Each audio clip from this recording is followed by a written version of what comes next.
은서 씨, 정신과 입원 동의서에 서명하세요. 시어머니가 친척들 앞에서 서류를 내밀었어요.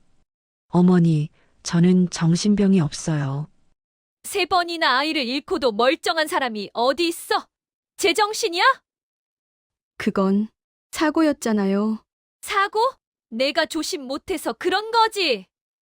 시어머니의 목소리가 점점 커졌어요. 주변 친척들이 모두 저를 바라보고 있었습니다. 우리 집안 망신도 이제 그만해. 정신병원에서 치료나 제대로 받아. 어머니, 제발, 제발은 무슨. 서명 안 하면 강제로라도 데려갈 거야. 제 눈에서 눈물이 흘러내렸어요. 34살 성인이 이렇게 모욕당하다니. 정말 저 때문에 집안이 망신인가요? 당연하지. 무능한 여자가. 그때 시어머니가 제 뺨을 때렸어요. 찰싹. 친척들 앞에서 저는 무너져 내렸어요. 모든 것이 끝난 것 같았습니다. 하지만 그들은 몰랐어요. 제 어머니가 20년간 쌓아온 진짜 무기가 무엇인지를. 본격적인 이야기를 시작하기에 앞서 구독과 좋아요를 눌러주시면 저희 채널에 큰 힘이 됩니다. 그럼 이야기 시작하겠습니다. 안녕하세요. 정신과 저는 최은서라고 합니다. 올해 34살이고 지역 병원에서 간호사로 일한 지 벌써 10년이 되었네요. 아침 6시 알람이 울리기 전에 눈이 떠집니다. 습관이 된 지 오래죠. 조용히 일어나 세수를 하고 거울 속 제 모습을 바라봅니다. 언제부터인가 눈가에 자잘한 주름이 생겼어요.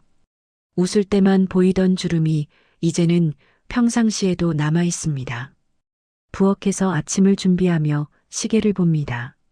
남편 준혁 씨는 아직 잠들어 있어요. 요즘 회사 일이 바쁘다고 하더군요. 중견 건설사 임원이라는 타이틀이 주는 무게감이 있을 거예요. 저도 간호사로 일하며 그 무게를 조금은 이해합니다. 여보, 아침 드세요. 준혁 씨가 식탁에 앉습니다. 정갈하게 차린 아침상을 보더니 고개를 끄덕여요. 수고했어. 짧은 인사를 나누고 각자의 하루를 시작합니다. 결혼 초기에는 아침마다 많은 이야기를 나눴는데 어느 순간부터 이렇게 간소해졌네요. 그래도 나쁘지 않아요.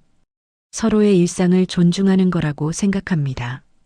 병원으로 향하는 버스 안에서 창밖을 바라봅니다. 익숙한 거리, 익숙한 사람들이 지나갑니다. 이 도시에서 태어나고 자랐어요. 아버지가 일찍 돌아가신 후 어머니와 단둘이 살았습니다. 어머니는 지금 시골에서 요양보호사로 일하고 계세요. 말수 적고 수수한 분이지만 제가 간호사가 된 것도 어머니의 영향이 컸죠. 병원 로비에 들어서니 간호사 동료들이 보입니다. 모두들 바쁜 하루를 시작할 준비를 하고 있어요. 10년째 같은 곳에서 일하다 보니 이곳이 제 2번째 집 같습니다. 환자들의 아픔을 돌보는 일, 생명을 다루는 일의 무게를 매일 느끼면서도 이 일의 보람을 느낍니다. 은서 씨, 오늘도 수고 많으세요. 병동 책임 간호사님이 인사를 건넵니다.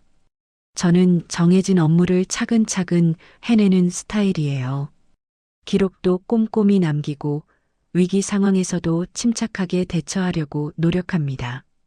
동료들은 제게 책임감이 강하다고 말해주곤 해요. 점심시간 동료 간호사들과 함께 식사를 합니다. 그들은 각자의 일상을 이야기해요. 육아 걱정, 남편 이야기, 시댁 문제까지. 저는 주로 들어주는 편입니다. 은서 씨는 시댁이 괜찮으시나 봐요. 부럽네요. 그런 말을 들을 때마다 미소를 지어 보입니다. 겉으로는 큰 문제가 없어 보이죠.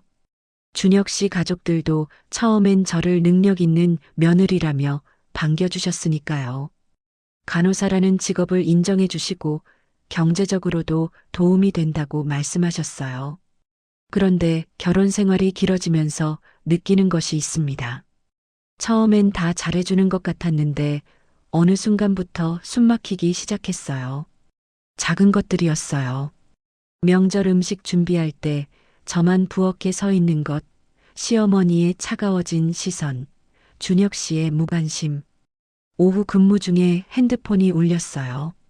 어머니께서 보내신 문자였습니다. 딸아, 몸 조심해라. 엄마는 잘 있다. 짧은 문자지만 어머니의 마음이 느껴집니다. 시골에서 혼자 사시면서도 항상 제 걱정을 하세요. 요양보호사 일을 시작한 지 20년이 넘었다고 하셨어요. 어려운 환경에서도 묵묵히 일하시는 모습을 보면서 자랐죠. 퇴근 시간이 되어 집으로 돌아갑니다. 준혁 씨는 아직 회사에 있을 거예요. 요즘 야근이 잦아졌거든요. 혼자 저녁을 준비하며 생각에 잠깁니다.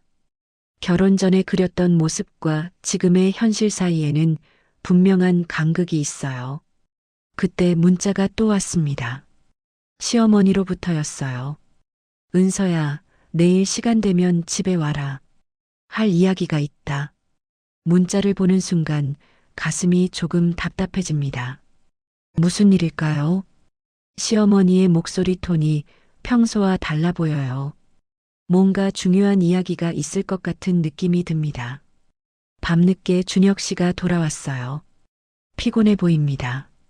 어머니가 내일 오라고 하시던데 무슨 일인지 아세요? 글쎄 모르겠네. 그냥 가보자. 준혁 씨의 대답은 여전히 짧습니다. 더 이상 묻지 않았어요. 물어봐도 별다른 답을 들을 수 없을 테니까요. 잠자리에 누워서도 계속 생각이 납니다. 어머니께서 보내신 문자, 시어머니의 연락, 그리고 최근 느끼고 있는 이상한 기분들. 뭔가 변화가 일어날 것 같은 예감이 듭니다. 창밖으로 보이는 도시의 불빛을 바라보며 내일이 어떤 하루가 될지 궁금해집니다. 지금까지의 평범한 일상에 어떤 변화가 찾아올까요? 가슴 한구석에서 자꾸만 불안감이 올라옵니다. 결혼 2년째 되던 봄, 기다리던 소식이 왔습니다. 임신이었어요. 산부인과에서 받은 초음파 사진을 손에 쥐고 한참을 바라봤습니다. 작은 점 같은 모습이지만 제 아이였어요. 집에 돌아와 준혁 씨에게 조심스럽게 말했습니다. 여보, 우리 아기가 생겼어요. 준혁 씨의 얼굴에 환한 미소가 피어났어요. 오랫동안 보지 못했던 표정이었습니다. 정말? 정말이야? 그 순간만큼은 우리가 다시 신혼 때처럼 가까워진 것 같았어요. 준혁 씨는 바로 어머니께 전화를 드렸습니다. 어머니, 은서가 임신했어요. 전화기 너머로 시어머니의 기뻐하시는 목소리가 들렸어요. 드디어 손자를 안게 되신다며 연신 좋아하셨습니다. 저도 마음이 한결 가벼워졌어요. 이제 시댁에서도 제가 더 필요한 사람이 된 것 같았거든요. 그런데 그 기쁨은 오래가지 못했습니다. 며칠 후 시어머니께서 집에 오셨어요. 손에는 임산부용 비타민과 각종 보양식이 가득 담긴 봉투를 들고 계셨습니다. 은서야, 이제 정말 조심해야 해. 특히 병원 근무는 아이한테 안 좋을 거야. 시어머니의 말씀에 귀를 기울였습니다. 임신 초기니까 조심하라는 말씀인 줄 알았어요. 병원에서 감염될 수도 있고 스트레스도 많잖아. 우리 손자 생각해서 일을 그만두는 게 어떨까? 순간 가슴이 철렁했습니다. 퇴사를 말씀하시는 거였어요. 간호사 일은 제가 10년간 쌓아온 경력이었습니다. 무엇보다 제가 좋아하는 일이었고요. 어머니, 임신 중에도 계속 일하는 간호사들이 많아요. 주의사항만 잘 지키면 괜찮을 거예요. 아니야, 안 돼. 우리 집안 첫 손자인데 위험한 일 시킬 수 없어. 시어머니의 목소리가 단호해졌습니다. 준혁 씨를 쳐다봤지만 그는 고개를 숙이고 있었어요. 여보, 어떻게 생각해요? 엄마 말씀도 일리가 있어. 아이가 중요하잖아. 결국 저는 병원에 휴직 신청서를 냈습니다. 당분간만이라고 생각했어요. 출산 후에는 다시 복직할 수 있을 거라고 믿었습니다. 집에만 있게 되니 시어머니의 관심이 더욱 집중되었어요. 거의 매일 전화를 주셨습니다. 은서야, 오늘 뭐 했어? 어디 나갔어? 집에 있었어요. 집안일 조금 하고 책도 읽고요. 밖에 나가지 마. 요즘 감기도 돌고 있다던데 아이한테 안 좋아. 처음에는 염려해 주시는 마음이라고 생각했습니다. 그런데 시간이 지날수록 숨이 막혔어요. 마트에 가는 것도, 동네 산책도, 모든 외출에 허락을 받아야 했습니다. 어느 날 오후 오랜만에 간호사 동료들과 만나기로 했어요. 시어머니께 말씀드렸더니 얼굴이 굳어지셨습니다. 임신 중에 왜 밖에 돌아다녀? 집에 있어. 잠깐만 만나고 올게요. 답답해서요. 답답하면 창문 열어놔. 괜한 일로 아이 잃고 싶어? 그 말에 더 이상 아무 말도 할 수 없었습니다. 동료들에게는 몸이 안 좋다고 거짓말을 했어요. 임신 4개월째 시어머니는 제 휴대폰까지 확인하시기 시작했어요. 어느 날 준혁 씨가 퇴근 후 심각한 표정으로 말했습니다. 어머니가 내 휴대폰 확인하신 거 알고 있어? 네, 알아요. 왜 거부 안 해? 거부하면 더 의심하실 것 같아서요. 준혁 씨는 한숨을 쉬었습니다. 하지만 시어머니에게 직접 말씀드리지는 않았어요. 그해 가을 시댁 큰아버님 생신잔치가 있었습니다. 임신 7개월이었지만 시어머니께서 꼭 참석하라고 하셨어요. 집안 큰 행사에 며느리가 빠질 수 없다고 하시면서요. 잔치 준비를 도우며 하루 종일 서 있었습니다. 배가 많이 불러서 힘들었지만 시어머니의 시선 때문에 쉬기가 어려웠어요. 친척들은 제게 이것저것 시키셨고 저는 묵묵히 따랐습니다. 은서야, 2층에서 이불 좀 가져와. 은서야, 차 좀 더 우려내. 계속된 부탁들에 지친 몸으로 2층에 올라갔습니다. 이불을 안고 내려오는데 갑자기 어지러웠어요. 발을 헛디뎠습니다. 쿵! 계단에서 굴러떨어졌습니다. 배를 감싸고 쓰러진 저를 보고 사람들이 달려왔어요. 은서야! 준혁 씨의 다급한 목소리가 들렸습니다. 하지만 의식이 흐릿해지면서 아무것도 보이지 않았어요. 병원에서 깨어났을 때 가장 먼저 든 생각은 아이였습니다. 선생님, 제 아이는 괜찮나요? 의사 선생님의 표정이 무거웠어요. 죄송합니다. 태아의 심박이 멈췄습니다. 머릿속이 하얘졌습니다. 아무것도 들리지 않았어요. 준혁 씨가 제 손을 잡고 있었지만 그것도 느껴지지 않았습니다. 수술을 받고 회복실에 누워 있을 때 시어머니께서 오셨어요. 위로의 말씀을 해주실 줄 알았는데 첫마디가 달랐습니다. 내가 조심 못해서 그런 거야. 그 말이 가슴에 비수처럼 박혔습니다. 집에서 쉬라고 했는데 왜 이불 같은 무거운 걸 들어? 임신 중에는 조심해야 한다고 몇 번을 말했는데 저는 아무 말도 할 수 없었어요. 시어머니의 부탁으로 올라간 것이었지만 그 말을 할 용기가 없었습니다. 앞으로는 정말 조심해야 해. 이런 일이 또 일어나면 어쩌려고. 시어머니는 마치 제가 일부러 사고를 낸 것처럼 말씀하셨어요. 준혁 씨는 옆에서 듣고 있었지만 어머니를 말리지 않았습니다. 집에 돌아온 후 몇 주 동안 우울했습니다. 잃은 아이에 대한 슬픔보다 더 힘든 건 시어머니의 시선이었어요. 마치 제가 큰 죄를 지은 사람처럼 보시는 것 같았습니다. 어느 날 밤 준혁 씨에게 물어봤습니다. 여보, 정말 제 잘못인가요? 무슨 소리야? 사고였잖아. 그럼 어머니께 말씀 좀 드려주세요. 제가 일부러 그런 게 아니라고요. 엄마도 마음이 상하신 거야. 시간이 지나면 괜찮아질 거야. 결국 준혁 씨는 시어머니께 아무 말씀도 하지 않으셨어요. 저는 그날 밤 홀로 울었습니다. 몇 개월이 지났지만 상황은 나아지지 않았어요. 시어머니는 여전히 제게 차가우셨고 준혁 씨는 중간에서 회피만 할 뿐이었습니다. 그때 깨달았습니다. 이건 단순한 사고가 아니었어요. 뭔가 더 깊은 문제가 있었습니다. 밤마다 잠들기 전 잃은 아이를 생각하며 눈물을 흘렸습니다. 그리고 불안했어요. 앞으로 어떤 일들이 더 기다리고 있을지 알 수 없었거든요. 첫 번째 유산 후 1년이 지났습니다. 몸도 마음도 조금씩 회복되고 있을 즈음 다시 임신 소식을 알게 되었어요. 이번에는 조심스럽게 준혁 씨에게만 먼저 말했습니다. 여보, 이번에는 정말 조심할게요. 준혁 씨가 제 손을 잡아주었어요. 그의 눈에도 걱정이 가득했습니다. 괜찮을 거야. 이번에는 다를 거야.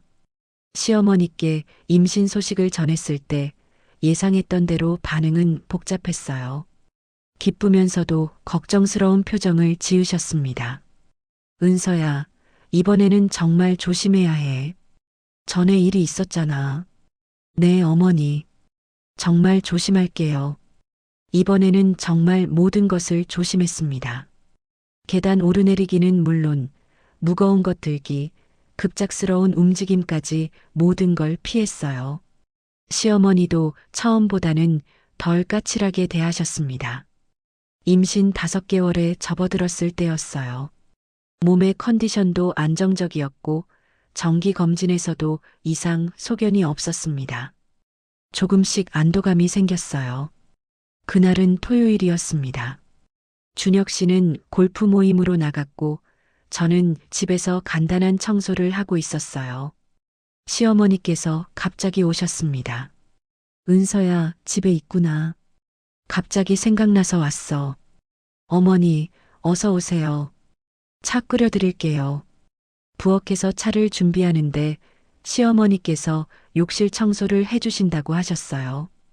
평소 같으면 제가 하겠다고 말씀드렸겠지만 임신 중이니 고마웠습니다. 어머니, 제가 할게요. 아니야, 내가 뭘 해. 임신 중에는 쉬어야지. 시어머니께서 욕실로 들어가셨어요. 저는 거실에서 차를 우리며 기다렸습니다. 그런데 갑자기 욕실에서 큰 소리가 났어요. 어머니, 급히 욕실로 달려갔습니다. 시어머니께서 바닥에 뿌린 세제 때문에 미끄러워졌다며 저를 붙잡으려다가 함께 넘어지셨다고 하셨어요. 그 순간 저는 욕실 바닥에 쓰러졌습니다. 배 부분이 욕조 모서리에 부딪혔어요. 순간 숨이 막혔습니다. 아, 은서야. 괜찮아? 시어머니께서 다급하게 저를 일으켜 세우셨어요. 하지만 하복부에 심한 통증이 느껴졌습니다. 어머니, 배가 아파요. 어떻게 하지? 병원에 가야 하나? 119에 신고해서 응급실로 갔습니다. 의료진이 응급처치를 하는 동안 저는 계속 기도했어요. 이번에는 아이가 무사하기를 간절히 바랐습니다. 하지만 결과는 같았어요. 죄송합니다. 태아 심박이 정지되었습니다. 또다시 수술대에 올라야 했어요. 마취에서 깨어났을 때 세상이 무너진 것 같았습니다. 2번째였어요. 2번째 아이를 잃은 거였습니다. 시어머니께서 병실에 계셨어요. 이번에도 위로보다는 질책이 먼저였습니다. 욕실에서 왜 그렇게 급하게 뛰어들어왔어? 미끄러운 걸 알았으면 조심했어야지. 어머니께서 소리가 나서 놀라서요. 그래도 임신 중에는 조심해야죠. 이런 일이 2번이나 일어나다니. 준혁 씨도 왔지만 이번에도 시어머니 편이었어요. 엄마 말이 맞아. 좀 더 조심했어야지. 그날 밤 혼자 남겨진 병실에서 생각했습니다. 2번 모두 사고였어요. 하지만 뭔가 이상했습니다. 첫 번째는 계단에서, 2번째는 욕실에서, 모두 CCTV가 없는 곳이었어요. 간호사로 일하면서 여러 외상 환자들을 봤었습니다. 오늘 제가 입은 상처를 자세히 살펴봤어요. 욕조 모서리에 부딪혔다고 했는데 상처 위치가 조금 이상했습니다. 의료진이 기록한 차트를 몰래 확인해 봤어요. 복부 둔상, 외력에 의한 충격 추정. 하지만 상처의 각도와 깊이를 보면 단순히 넘어져서 생긴 상처가 아닌 것 같았어요. 그런 생각을 하는 제 자신이 무서웠습니다. 설마 그런 일이 있을까요? 시어머니께서 일부러 그러셨을 리는 없잖아요. 저는 그 생각을 떨쳐내려고 노력했어요. 퇴원 후 며칠 동안 친정 어머니께서 와서 돌봐주셨어요. 오랜만에 편안했습니다. 딸아, 너무 힘들지? 네, 어머니. 2번이나 이런 일이 생겨서요. 어머니께서 저를 안아주셨어요. 그 품에서 처음으로 마음껏 울었습니다. 몸조리 잘하고 마음도 추스르렴. 시간이 약이야. 어머니께서 돌아가신 후 다시 시어머니와 함께 지내야 했어요. 그런데 며칠 뒤 이상한 소문이 들려왔습니다. 동네 슈퍼에 갔는데 사모님들이 수군거리는 소리가 들렸어요. 박 사모님 며느리 말이야. 정신적으로 좀 약하다더라. 아, 그래? 왜? 임신하면 계속 사고가 나잖아. 시어머니가 그러더라고. 우리 며느리가 정신적으로 좀 불안정하다고. 가슴이 철렁했습니다. 시어머니께서 주변에 그런 말씀을 하고 다니신 거였어요. 집에 돌아와 준혁 씨에게 물어봤습니다. 여보, 어머니께서 제가 정신적으로 문제가 있다고 말씀하고 다니시는 거 알고 계세요? 뭔 소리야? 동네에서 들었어요. 어머니께서 제가 불안정하다고 하신다더라고요. 준혁 씨의 표정이 난처해졌습니다. 엄마도 걱정이 많으시잖아. 2번이나 이런 일이 생기니까.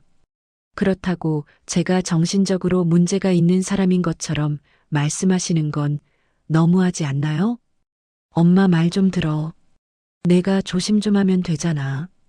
결국 준혁 씨도 시어머니 편이었어요. 아무도 제 편이 아니었습니다.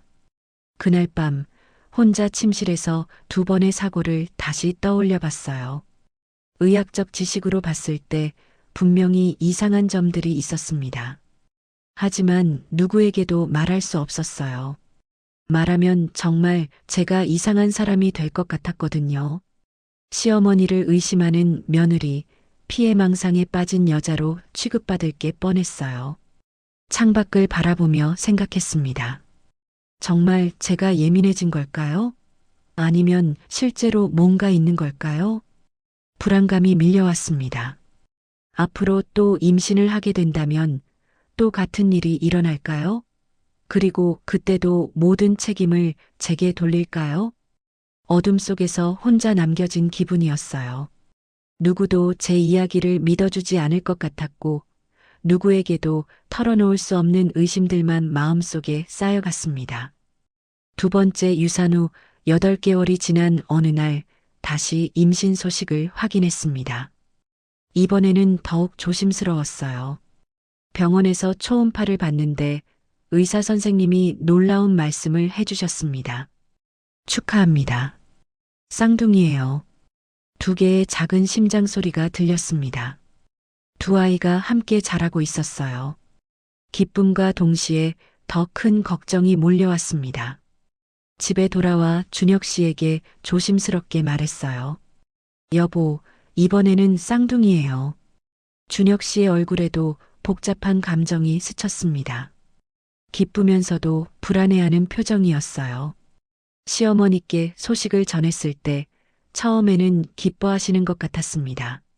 하지만 곧 걱정스러운 목소리로 말씀하셨어요.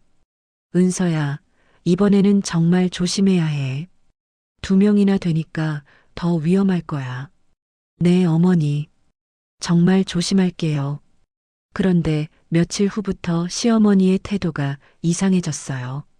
제가 조금이라도 피곤해하거나 기분이 안 좋아 보이면 과도하게 걱정하시기 시작했습니다. 은서야, 내 표정이 어제랑 다른데? 혹시 우울한 거 아니야? 아니에요, 어머니. 그냥 조금 피곤해서요. 임신 우울증 있잖아. 요즘 그런 거 심각하다더라. 처음에는 단순한 걱정인 줄 알았어요. 그런데 시어머니는 계속해서 제 감정 상태를 지적하셨습니다. 어느 날 오후 시어머니께서 갑자기 오셨어요. 손에는 인터넷에서 뽑아온 듯한 종이들이 들려 있었습니다. 은서야, 이것 좀 봐. 산전 우울증에 대한 자료야. 어머니, 저는 괜찮아요. 아니야, 내가 모르는 거야. 전문의 상담을 받아보는 게 좋겠어. 정신과요? 저는 그럴 정도로 아프지 않아요. 2번이나 아이를 잃고도 멀쩡할 사람이 어디 있어? 당연히 마음에 상처가 있을 거야. 시어머니의 고집이 세졌습니다. 매일 정신과 상담을 받으라고 하셨어요. 준혁 씨에게도 계속 말씀하셨습니다. 준혁아, 은서가 산전 우울증이 심각한 것 같아. 전문의한테 데려가야 해. 엄마, 은서가 괜찮다고 하는데요. 환자가 자기 병을 모르는 법이야. 이런 상태로 출산하면 더 위험해져. 결국 준혁 씨도 흔들리기 시작했어요. 은서야, 엄마 말씀도 일리가 있어. 상담 정도는 받아봐도 좋을 것 같은데. 여보, 저 정말 괜찮아요. 그냥 조심스러울 뿐이에요. 그래도 전문가 말을 들어보자. 억지로 정신과 상담을 받게 되었어요. 의사 선생님은 제가 정상이라고 하셨습니다. 약간의 불안감은 있지만 임신 중에 자연스러운 반응이라고 했어요. 하지만 시어머니는 믿지 않으셨습니다. 의사가 제대로 안 봤나 봐. 다른 병원에 가보자. 2번째, 3번째 병원에서도 같은 결과였어요. 저는 정신적으로 문제가 없었습니다. 그런데 시어머니는 계속 의심의 눈초리로 저를 바라보셨어요. 임신 6개월째 되던 어느 날이었습니다. 준혁 씨가 출장을 간 사이 시어머니께서 집에 오셨어요. 평소보다 진지한 표정이셨습니다. 은서야, 앉아봐. 할 이야기가 있어. 거실 테이블 위에 서류를 펼쳐 놓으셨어요. 자세히 보니 병원 입원 동의서였습니다. 이게 뭐예요? 정신과 입원 동의서야. 내가 제대로 치료받을 수 있게. 순간 온몸이 얼어붙었습니다. 어머니, 저는 입원할 필요가 없어요. 있어. 내가 모르는 거야. 이 상태로 출산하면 애들한테 해를 끼칠 수도 있어. 그런 일은 없을 거예요. 저는 정말 괜찮아요. 괜찮다고? 내가 제정신이면 애를 셋이나 잃었겠니? 그 말에 머리가 하얗게 변했어요. 시어머니께서 갑자기 제 뺨을 때리셨습니다. 정신 차려. 내 때문에 우리 집안이 얼마나 고생하는지 알아? 볼이 따끔거렸지만 그보다 더 아픈 건 마음이었어요. 너 같은 무능한 여자가 우리 집 며느리라는 게 부끄러워. 애도 제대로 못 낳으면서 뭐 하는 거야? 시어머니의 목소리가 점점 커졌습니다. 이제 그만해. 입원해서 제대로 치료받고 정신 차려. 어머니, 제발 그러지 마세요. 저는 정말 괜찮다고요. 하지만 시어머니는 듣지 않으셨어요. 휴대폰을 꺼내 준혁 씨에게 전화를 거셨습니다. 준혁아, 빨리 와. 은서가 또 이상해졌어. 전화기 너머로 준혁 씨의 목소리가 들렸지만 무슨 말인지 알아들을 수 없었어요. 시어머니께서 계속 말씀하셨습니다. 응, 입원시켜야겠어. 이런 상태로는 안 돼. 그 순간 깨달았습니다. 여기서 끌려가면 끝이라는 걸 알았어요. 정신병원에 한번 들어가면 제 말은 아무도 믿어주지 않을 거였습니다. 어머니, 화장실 좀 가도 될까요? 빨리 다녀와. 화장실로 들어가 문을 잠갔습니다. 창문을 열어봤어요. 1층이라 뛰어내릴 수 있을 것 같았습니다. 그때 밖에서 준혁 씨의 목소리가 들렸어요. 엄마 왔어요. 어서 와. 은서가 화장실에 있어. 더 이상 기다릴 수 없었어요. 창문으로 조심스럽게 나갔습니다. 맨발이었지만 신발을 신을 시간이 없었어요. 골목으로 나와 뛰기 시작했습니다. 임신 6개월의 몸으로 뛰는 건 힘들었지만 멈출 수 없었어요. 뒤에서 제 이름을 부르는 소리가 들렸지만 돌아보지 않았습니다. 어디로 가야 할지 몰랐어요. 그냥 계속 걸었습니다. 맨발로 추운 밤거리를 혼자 걸어갔어요. 그때 확신했습니다. 더 이상 당할 수만은 없다고. 제가 지켜야 할 아이들이 있다고. 이번에는 달라야 한다고. 차가운 바람이 얼굴을 스쳤지만 제 눈빛만은 뜨겁게 타오르고 있었습니다. 폭우가 쏟아지는 밤이었습니다. 버스에서 내려 어머니가 사시는 시골 마을로 걸어갔어요. 맨발에 발바닥이 아팠지만 마음이 더 아팠습니다. 어머니 집 앞에 도착했을 때는 온몸이 흠뻑 젖어 있었어요. 문을 두드렸습니다. 어머니, 저예요. 문이 열리자 어머니의 놀란 얼굴이 보였어요. 김복자, 올해 67살. 시골에서 요양보호사로 일하시는 분이었습니다. 은서야, 이 밤중에 왜? 어머니께서 저를 안으로 끌어들이셨어요. 만삭의 배를 보시더니 더욱 놀라셨습니다. 딸아, 무슨 일이야? 왜 맨발로? 어머니는 말이 적은 분이셨어요. 하지만 그 순간 제 몸을 살피시는 눈빛이 예사롭지 않았습니다. 요양보호사로 20년을 일하신 분의 직감이었을까요?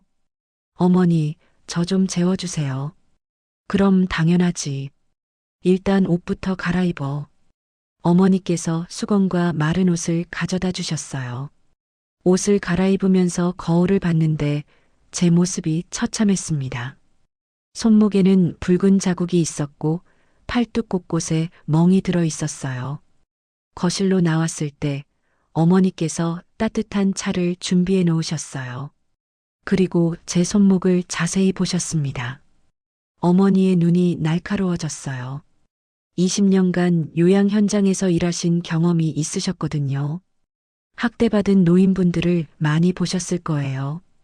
은서야, 이 자국들. 어머니께서 제 손목의 압박 흔적을 가만히 만져보셨어요. 그리고 팔뚝의 멍자국들도 살펴보셨습니다. 이건 사고가 아니다. 어머니의 목소리가 단호했어요. 평소의 조용한 모습과는 달랐습니다. 그 순간 어머니의 과거가 떠올랐어요. 몇 년 전 어머니께서 요양원에서 일하실 때 있었던 일이었습니다. 한 할머니께서 자주 넘어지셔서 병원에 실려가곤 하셨어요. 모든 사람들은 치매 때문에 넘어지시는 거라고 생각했습니다. 하지만 어머니만은 이상하다고 하셨어요. 멍의 위치가 이상하다고, 넘어져서 생긴 상처가 아니라고 하셨거든요. 어머니께서 몰래 CCTV를 확인해 보시고 증거를 수집하셨어요. 결국 요양보호사 한 명이 할머니를 학대하고 있다는 사실이 밝혀졌습니다. 어머니의 신고로 그 사람은 처벌받았고 할머니는 안전한 곳으로 옮겨가셨어요. 그런 일이 한두 번이 아니었어요. 어머니는 늘 조용하셨지만 약한 사람들이 당하는 일에는 절대 눈을 감지 않으셨습니다. 딸아, 솔직히 말해봐. 누가 그랬어? 어머니의 목소리에 힘이 들어 있었어요. 저는 모든 이야기를 털어놨습니다. 3번의 유산, 이상한 사고들, 시어머니의 행동, 정신과 입원 동의서까지 말하는 내내 눈물이 멈추지 않았어요. 어머니께서 조용히 들어주셨어요. 중간중간 고개를 끄덕이시며 제 이야기를 믿어주셨습니다. 은서야, 내가 옳다. 이건 분명히 고의야. 어머니의 말씀에 마음이 조금 안정되었어요. 처음으로 제 이야기를 믿어주는 사람이 생긴 거였습니다. 어머니, 저 어떻게 해야 할까요? 일단 아기부터 안전하게 낳자. 그 다음에 생각해보자. 어머니께서 제 배를 조심스럽게 만져주셨어요. 이 아이들은 끝까지 지켜야 해.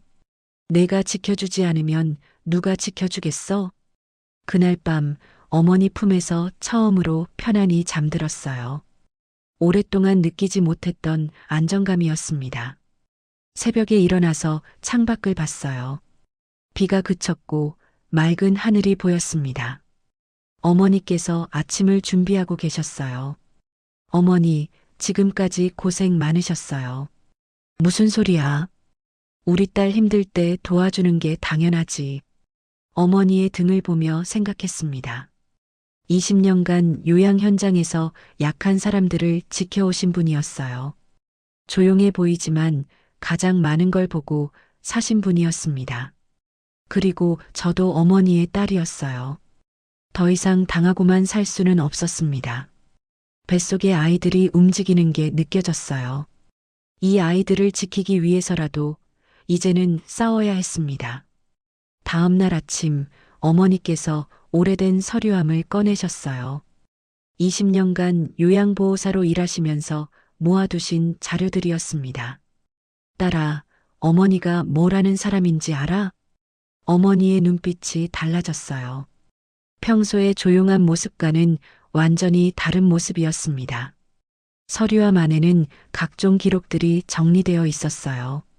노인학대 신고 양식, 의료기록 분석 자료, 복지사들과 주고받은 편지들까지 체계적으로 분류되어 있었습니다. 어머니, 이게 다 뭐예요? 어머니가 그동안 도와드린 분들 자료야. 학대당하는 어르신들을 위해 만든 네트워크지. 어머니께서 휴대폰을 꺼내셨어요. 연락처에는 지역 복지사, 방문간호사, 의료진들의 번호가 가득했습니다. 은서야, 어머니 말 잘 들어. 내 병원 기록을 다시 한번 제대로 살펴봐야겠어. 어머니께서 저를 태우고 병원으로 향했어요. 제가 치료받았던 모든 병원을 다시 방문했습니다. 첫 번째 병원에서 간호사 김 선생님을 만났어요. 어머니께서는 예전에 이 병원에서 요양보호사로 일하신 적이 있으셨다고 했어요. 복자 선생님, 오랜만이에요. 이분이 따님이시군요. 네, 제 딸이에요. 좀 도와주세요. 김 선생님께서 제 의료 기록을 자세히 살펴봤어요. 어머니께서도 함께 보시면서 중요한 부분들을 표시하셨습니다. 선생님, 이 외상 부위 보세요. 계단에서 굴러떨어졌다고 하는데 상처 각도가 이상하지 않나요? 아, 정말 그러네요. 이 정도 각도면 위에서 아래로 압박을 가한 것 같은데요. 어머니의 분석이 정확했어요. 의학 지식이 없어 보이셨지만 오랜 현장 경험으로 쌓인 실력이 있으셨습니다.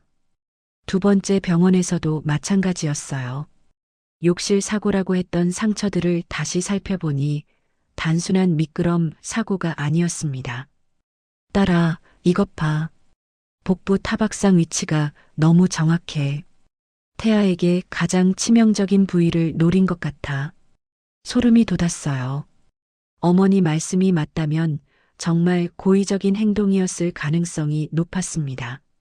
세 번째 병원에서는 더 충격적인 사실을 알게 되었어요.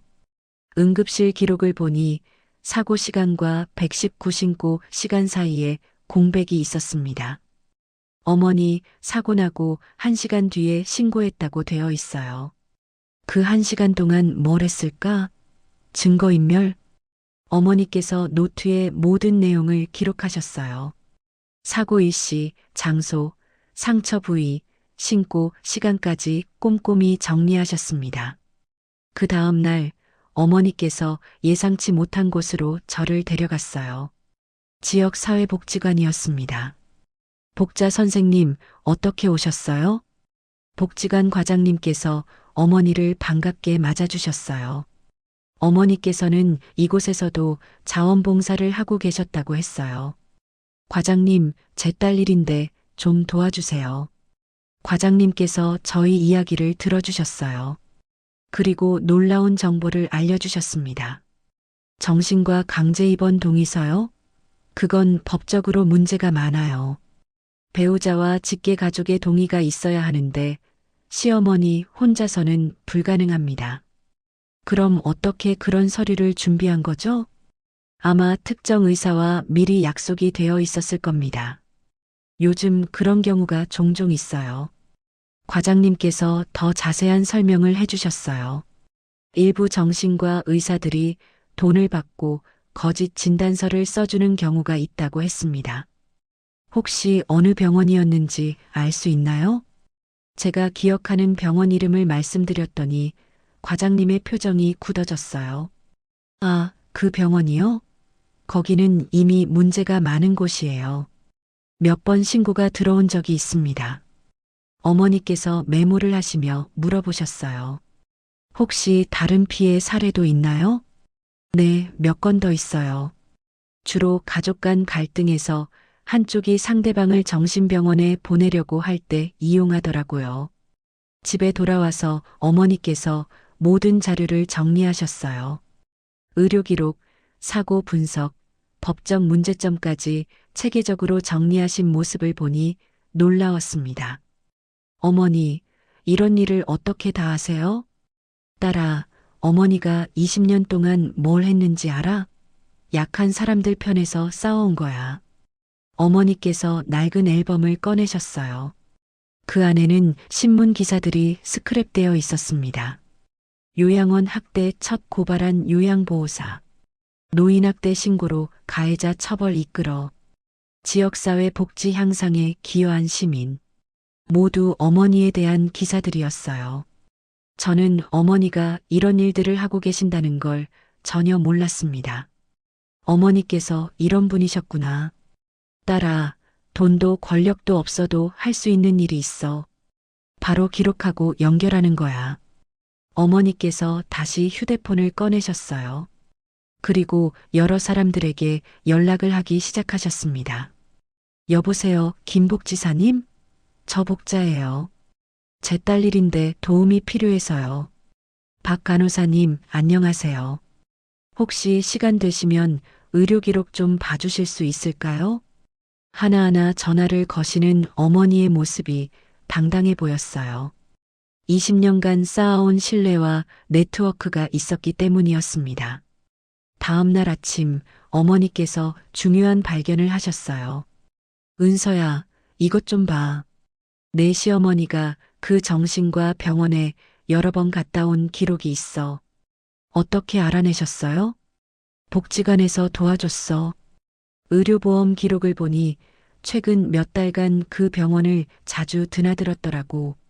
즉, 시어머니께서 미리 계획을 세우고 움직이고 있었다는 뜻이었어요. 이제 모든 퍼즐이 맞춰진다. 내 시어머니는 처음부터 계획이 있었던 거야. 어머니의 눈빛이 차가워졌어요. 평생 약한 사람들을 지켜온 분의 분노였습니다. 딸아, 이제 우리가 공격할 차례야. 출산 예정일이 코앞이었습니다. 어머니 집에서 몸조리를 하며 평화로운 일상을 보내고 있을 때였어요. 어느 날 밤 창밖으로 낯익은 차가 보였습니다. 준혁 씨였어요. 그리고 시어머니도 함께였습니다. 문을 두드리는 소리가 들렸어요. 어머니께서 나가시더니 당황한 목소리가 들렸습니다. 은서야, 빨리 와봐. 밖으로 나가니 시어머니가 서 있었어요.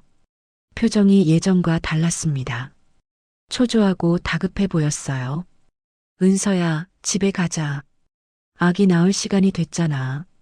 어머니, 아직 예정일이 아니에요. 그리고 여기서 낳을 거라고 말씀드렸잖아요. 안 돼. 우리 손자는 우리 집에서 태어나야 해. 시어머니의 목소리에 강압적인 느낌이 들었어요. 어머니께서 제 뒤에 서서 말씀하셨습니다. 사돈어른, 저희 딸은 여기서 출산하기로 했어요. 아니야. 절대 안 돼. 그때 준혁 씨가 나섰어요. 은서야, 엄마 말이 맞아. 집에 가자.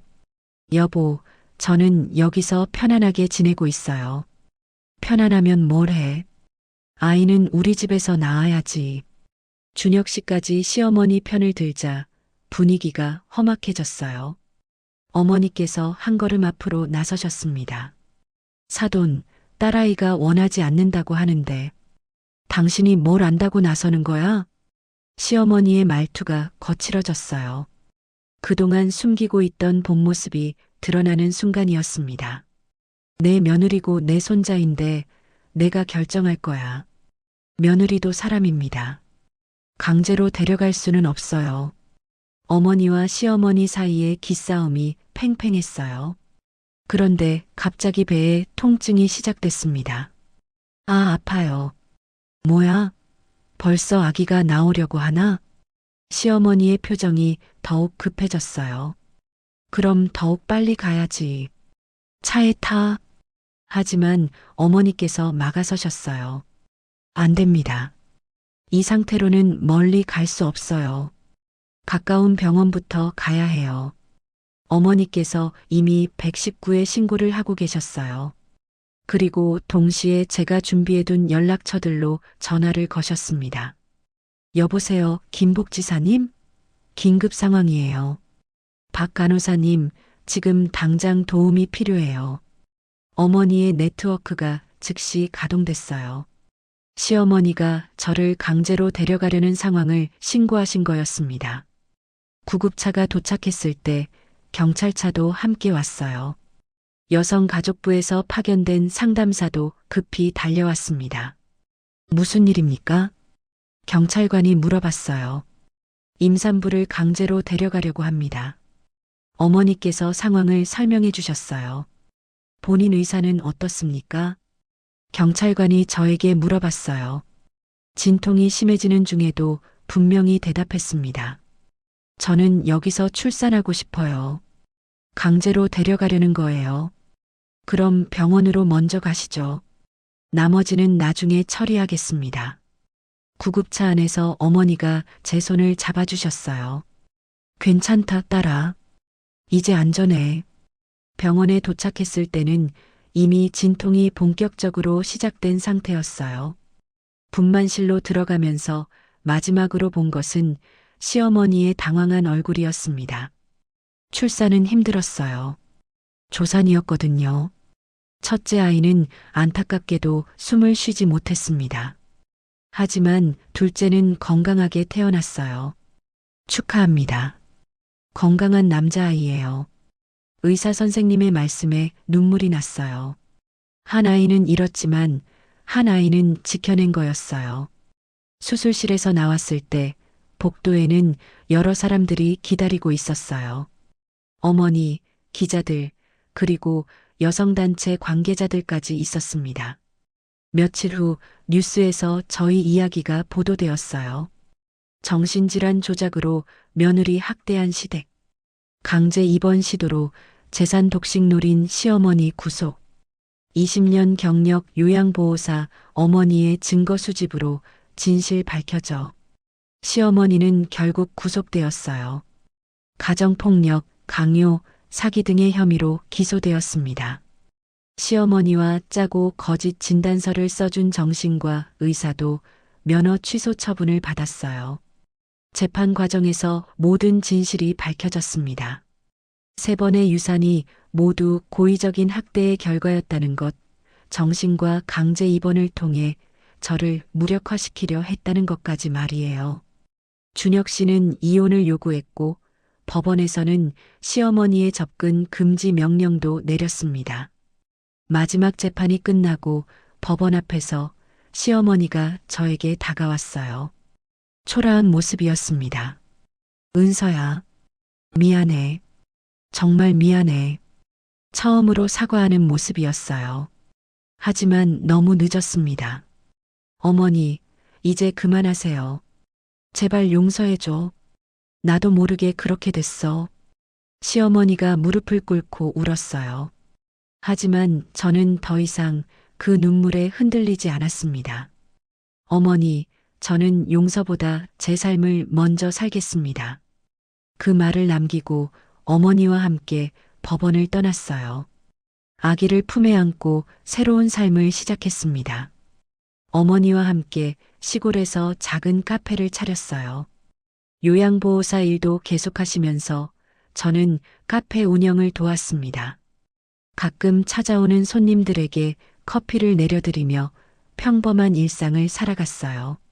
아기는 건강하게 자라고 있었고 어머니는 여전히 묵묵히 제 곁을 지켜주셨습니다. 그렇게 참았던 사람들이 결국 이긴 거였어요. 정의는 늦었지만 반드시 실현되었고 저는 마침내 자유로워졌습니다.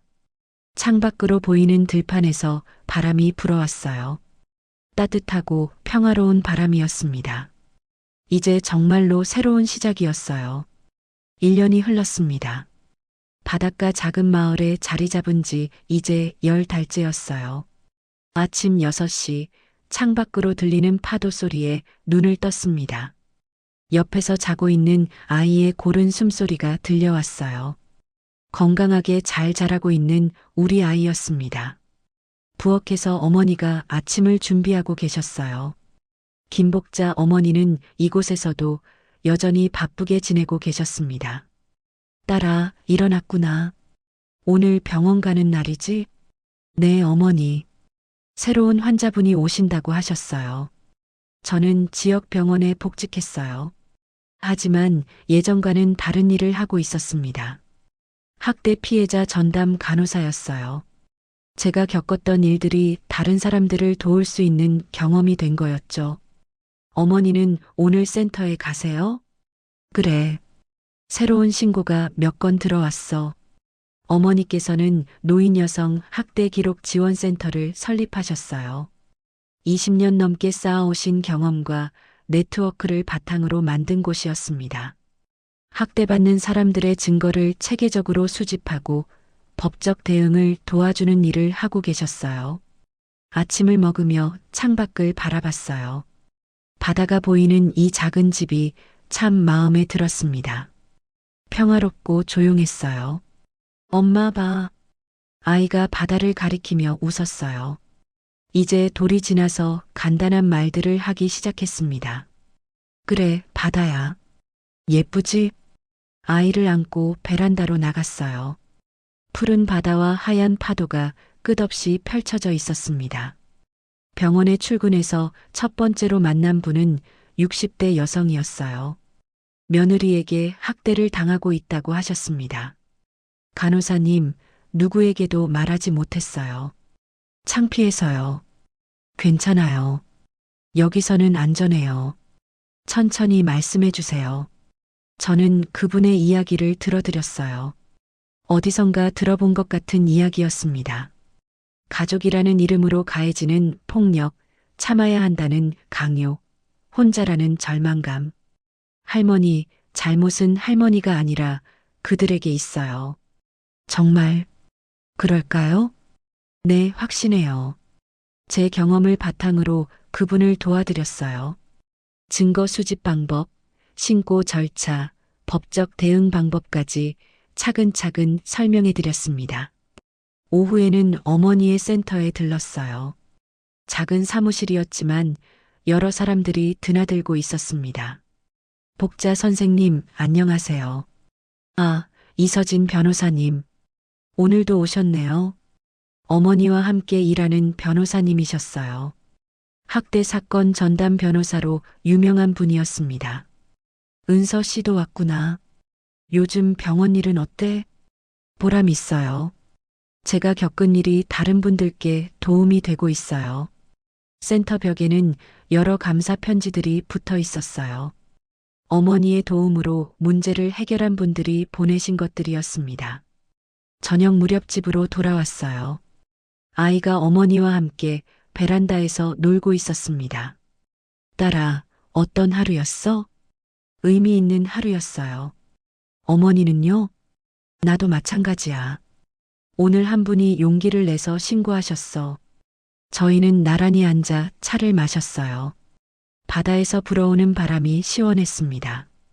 어머니, 1년 전을 생각해보니 꿈 같아요. 그때는 정말 힘들었지. 어머니가 아니었다면 어떻게 됐을까요? 너도 충분히 강한 아이였어. 다만 혼자였을 뿐이야. 어머니의 손이 제 손을 덮어주셨어요. 따뜻했습니다. 딸아, 하나 깨달은 게 있어. 뭐예요? 조용히 살아도 잘못은 밝혀진다는 거야. 어머니의 말씀이 가슴에 와닿았어요. 힘든 사람들이 포기하지 않고 기록하고 증언하면 언젠가는 정의가 실현돼. 맞아요. 저희가 그 증거잖아요. 아이가 저희에게 뛰어와 안겼어요. 엄마, 우리 아가. 아이를 안고 바다를 바라봤어요. 해가 지고 있었습니다. 붉은 노을이 바다를 물들이고 있었어요. 이제 정말 새로운 시작이네요. 응, 우리 모두에게 새로운 시작이야. 그날 밤 아이를 재우고 나서 일기를 썼어요. 매일 쓰는 습관이 생겼거든요. 오늘도 누군가의 아픔을 들었다. 그리고 그분에게 희망을 전해드릴 수 있었다. 어머니와 함께 만든 이 작은 변화가 더 많은 사람들에게 퍼져나갔으면 좋겠다. 창밖으로 달빛이 바다를 비추고 있었어요. 고요하고 평화로운 밤이었습니다. 이제 무서울 것이 없었어요. 어머니와 아이 그리고 우리를 믿고 찾아오는 사람들이 있으니까요. 참았던 사람들이 결국 이기는 세상을 만들어가고 있었으니까요. 그럼 오늘 이야기는 여기까지입니다. 영상을 시청해주신 모든 분들 고맙습니다. 저는 AI 나레이션 박정현이었습니다. 구독과 좋아요 부탁드립니다. 감사합니다.